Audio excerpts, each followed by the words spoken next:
team that everybody thought was going to be great. Spent all the money this weekend or this offseason. Burrow breaks his toe. Oh, no. They're saying he's out at least 3 months. Oh, Joe. Long time. He was healthy in training camp. They paid his wide receivers. They get Hendrickson back. Shamar Stewart said okay to a clause. Everything that was kind of tumultuous ended up being smooth sailing. This is going to be the best Cincinnati Bengals. Holy hell, they won a game. Yeah. Now they got home. Sam Hubbard's the ruler of the jungle. Need to be calling the crowd, get in there a little bit earlier, huh? We want this place to be electrifying. As Trevor Lawrence, Liam Cohen come into town, and they get a win. Yeah. Congrats to the Bengals getting a huge win. Could have lost that game multiple times. Get a huge win, and that's a positive. They can't buy a break. No, they can't. No, they can't. This team cannot buy a break in Cincinnati. They tried to buy their players out. They were trying to pay everybody.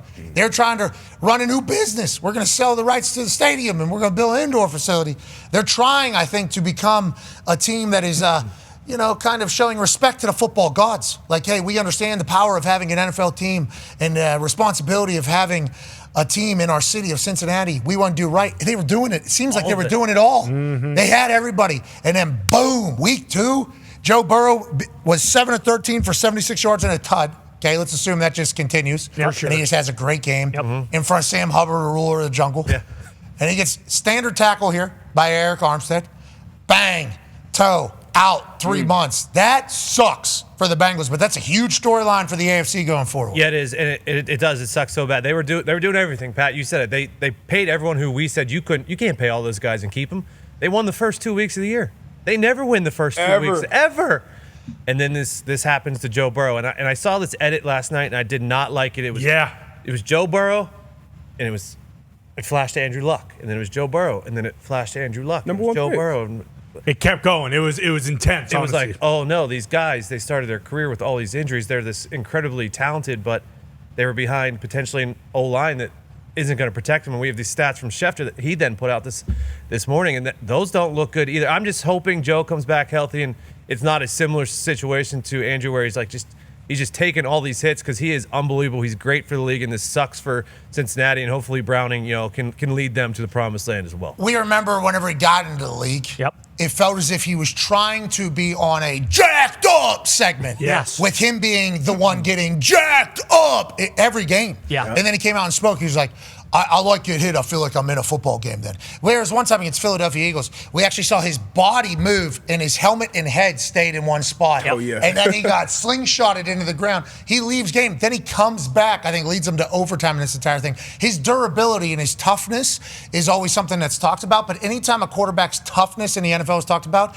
it's normally because he's getting his ass beat. Yep. Right? That's why you would bring up the toughness. Yep. And what the ranks are there for the offensive line, I believe that was a Hembo stat through an Adam Schefter Twitter account. I don't know what they're judging on. I'm assuming offensive linemen would say, well, that's not real. It wasn't my job. Nonetheless, we've seen Joe get his ass kicked, and we've hated it since day one. Yeah. And now I'm not saying this particular situation with the toe. That seemed like a pretty standard tackle happening. It seems like misfortune if I've ever seen it. Yeah. But in the entirety of it all, you pay everybody. Do you take care of the O-line? They made some moves. They tried their best.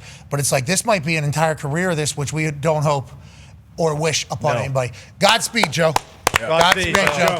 And Godspeed to Bengals fans, too. You're undefeated. Yeah. And Jake Browning's played before, obviously, because of similar situations. Well, and that's kind of the silver lining here. It's like two things. One, Jake Browning, unbelievable. He's proven he's won games. Two, Joe Burrow's house not getting robbed anymore because he's going to be home a lot.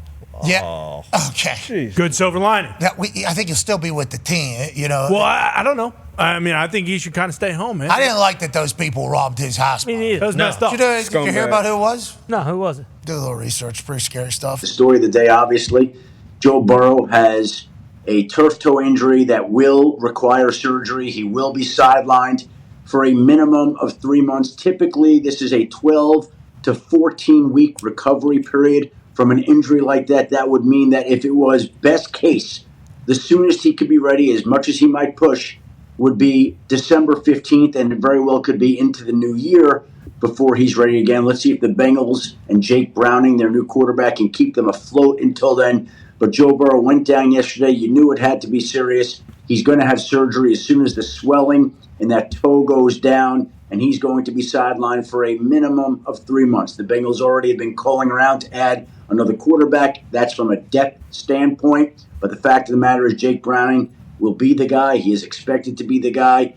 And Joe Burrow has taken so much punishment there in Cincinnati from the time that he arrived there in 2020. You put up the pass rush win rate right there, where the Bengals have ranked in the league, and you see those numbers.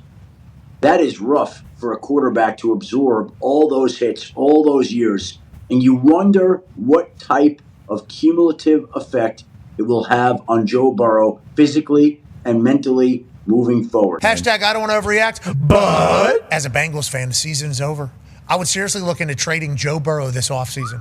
He just can't stay on the field. Jesus. Top 2 QB when he's healthy, but that when is doing a lot of heavy lifting. Blow it up and try again with Arch in 2026. Okay, still one Arch. Wow. Yeah. Still one Arch. That's what I heard, AJ. Is that what Ohio's saying? We got Arch Manning billboards around town? I have not seen any of those yet, but you never know. What about Kirk Cousins? Is he a possibility? 3 months, 1,000%, right? It's got to be. They were thinking about him being traded before the season started. Yeah. Michael Penix's clearly going to be the guy for them. You've been watching this QB show on Netflix? With Kirk? Yeah. Oh, yeah, brother. I mean, dude, he's like just Jones foaming at the mouth, just like, I'm going to just be a good guy and just, help Mike win. But, like when the cameras go, he's like, all right, thanks so much for being here, guys. Oh, did you get the coupons for the Panera broccoli cheddar soup? Okay. Thank you so much, man. No, really appreciate you guys being here. I said, and again, you can sleep over next time if you want. Okay, thank you. Door closes. Fuck! I mean, that guy is, I think, just needs to play, He needs to have the keys. He needs to have the keys to the Hyundai Tucson, I don't think he does have a Hyundai Tucson, and him and his boys can build a great fire. Yeah. We learned. And he has that he has that brain thing he puts on his head. Oh, yeah, dude. He's one of one, I do believe. And why not Cincinnati? He's the best option right now. Why not, right? Also, they I think ain't a guy picking like up that tab. 2025, I take Browning over Kirk. Really? Personally. Jake Browning's got the slinging. juice. He gets slinging He now. does. We like Jake Browning. I'm a fan. He's got great moxie, too. Yeah, Jake Browning can talk. Young stud. From what I've seen, Jake Browning's got moxie. He does. He's got game. Yeah. Could be a college football coach if he had to be. Wow.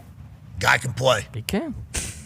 He can. Oh, I know. I'm a believer. Okay, we'll see if Cincinnati Bengals can somehow get lucky one time. Do you think that's going to happen? I don't know. Typically, when your star players want money, and you say to them like, "Well, at a certain point, why don't you just shut your fucking mouth and be happy that we're even?" Yeah, but they end up giving a little bit more money. They kinda. We'll see if that's the reality, because the Pittsburgh Steelers give Cam Hayward more money, but they didn't. It was $3 million in incentives. It was a little bit more. He got his hand on the ball, interception. Obviously, Cam Hayward's doing his thing.